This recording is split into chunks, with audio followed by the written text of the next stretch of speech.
Hey there, it's Trucker Wayne with Driver Solutions. 25 years, they've helped 25,000 people obtain their CDL. Check out greatcdltraining.com. You might be one of them.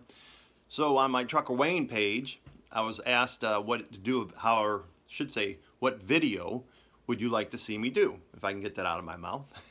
Kyle asked a really good question, especially now that it's winter time. He said, how do you best prepare for a breakdown in cold weather if you can't run the engine and if everything goes down on you and you have no heat?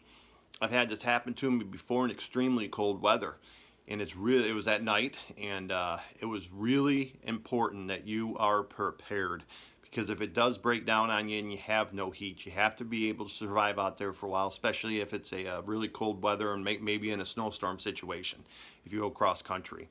I had a breakdown where everything went dead and had no heat, and the biggest thing for cold weather preparations was a few things that I did. I always had a sleeping bag that was at least rated at 0. The last one I had was rated for -10 degrees below 0. In case you had a breakdown, you had a sleeping bag that could keep you warm.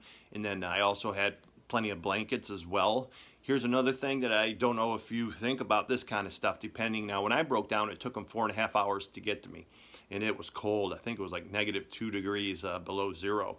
So what I did, as well as all my water that I had, I actually shoved some water into the sleeping bag so it wouldn't freeze, not knowing how long I would be out there. So that, think about that for a second, because you definitely need water and the food part of it, but you need the water. So I always shoved a couple things of water inside the sleeping bag so it would not freeze. And you got to think about that kind of stuff. Depending on where you break down and how you broke down, and if there's a snowstorm, let's say if you're in the Rockies, how long is it going to be for them to get to you? You got to think about that kind of stuff. You may even be able to put some canned food down in there. You may think that's silly, but when it's not freezing on you, and if you're out there for 8, 9, 10 hours, maybe longer, and you have no heat, having that stuff not freeze is a really big deal. When I was flatbedding, I always had to have, I was outside all the time, and you had, all the cold weather gear. So that night, I broke down.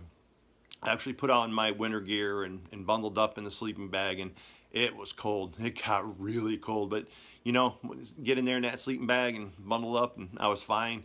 Guy came out, and we towed the truck and got it all fixed.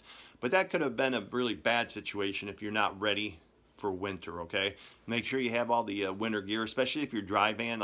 See, you're kind of almost prepared anyways. If you have the sleeping bag, and if you're a flatbedder, you have all that winter gear, so you're basically already set that that you have all the warm weather gear. But if you're dry van and you don't get out of your truck too much and you don't have to do a lot of work, it shouldn't matter, especially in the winter time. Be prepared. Thank you, Kyle. It was a good question. This is Trucker Wayne with Driver Solutions, with the positive path to trucking success. Check my Facebook page out at Trucker Wayne. Thanks for everyone for being on there. I'm getting close to 1,400 likes, and I appreciate that. And I'm out.